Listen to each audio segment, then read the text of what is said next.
Thank you, Moon.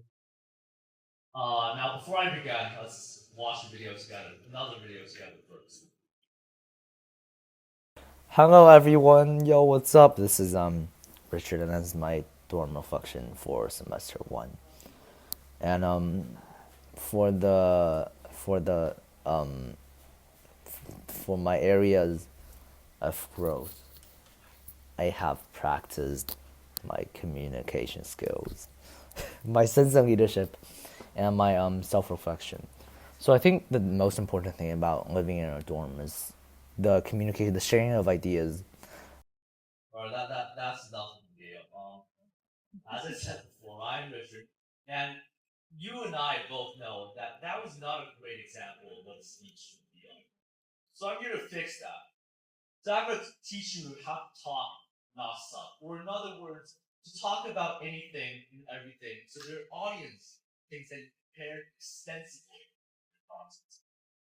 Now, every talk is made up of two components, really: the content and the delivery. And usually, we spend a lot of time working on the content, finding the points, working on the presentation sides, so that the audience takes away these amazing ideas that we have. Well, I'm not here to do that today, but I'm going to help you with the delivery in four simple steps, really, and they're very easy to understand. They are nonverbal communication, pacing, giving yourself time to think, and playing to your strengths. Why don't we start with the first one? Nonverbal communication. I know this is a very cliche tip. It's the one that we've been hearing since the first day in fourth grade when we gave our first presentation. It's the one that we've been hearing since then every time we give another presentation. We all know that the posture on your left makes you seem less confident than the one on the right. But interestingly, did you know that assuming a confident posture 2 minutes before you talk can actually lower your cortisol levels, which are the stress levels, by 25%? So really, this tip is a great example of how you can fake it until you can make it. Let's move on to step two. The pacing of your talk. Now, the pacing really determines the power of the messages that you convey. And a good rule of thumb, if you don't know how to pace your talk, to slow down. Make sure that you talk about the points in a calm, manageable manner. Now, of course, sometimes pacing can also change the meaning to some awkward effects. Let's look at this sentence. I helped my Uncle Dad off the horse. If you change the pacing a bit, this message can turn to something quite awkward and unintentional. So make sure you practice your pacing. Let's move on to the more complicated ones. Step three, giving yourself some time to think. No matter how well we prepare for a talk, there are obviously going to be times when you panic. You forget, start rambling, and then all your arguments go down and you appear as weak and ineffective. Now, in these instances, you want to do one thing. You want to give yourself time to think, or in other words, you want to make sure that you stall. Two pathways you can take down. Path number one is quite simple. You pitch the question back to your audience. What does this mean? For example, if one of you asked me right now, Richard, what do we do when we forget the content? I don't know how to answer that question. I could say to you, oh, what do you think? Or maybe I could ask you to think of something that you do when your mind goes blank. And you might tell me that you panic. It's not very useful, but at least we have step one. We have something to work on. Of course, this pathway is not always magical. After all, when your math teacher asks you to solve the derivative of x to the power of 2, you cannot simply ask them, what do you think? So you fall back to path number 2, and those are frameworks. What are frameworks, if you ask? That's a very good question. Frameworks really is just a structured way to help you organize your thoughts instantly.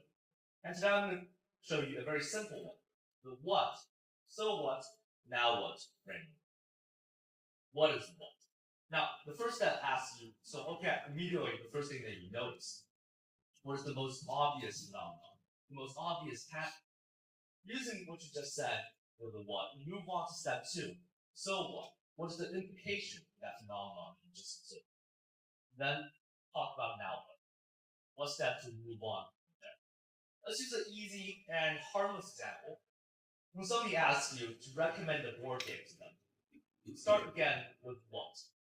I know, for example, that you all like Monopoly. That is what. Moving on to so what, we can take that observation that we made and say something along the lines of Monopoly is an economy-based game. So we know you like an economy-based game. Then proceed to step 3, now what? With this in mind, you can recommend something like Settlers of Catan or Rico. Now, steps 1 and 3 we've mastered. So, final step, the final tip really, is just to play to your strengths.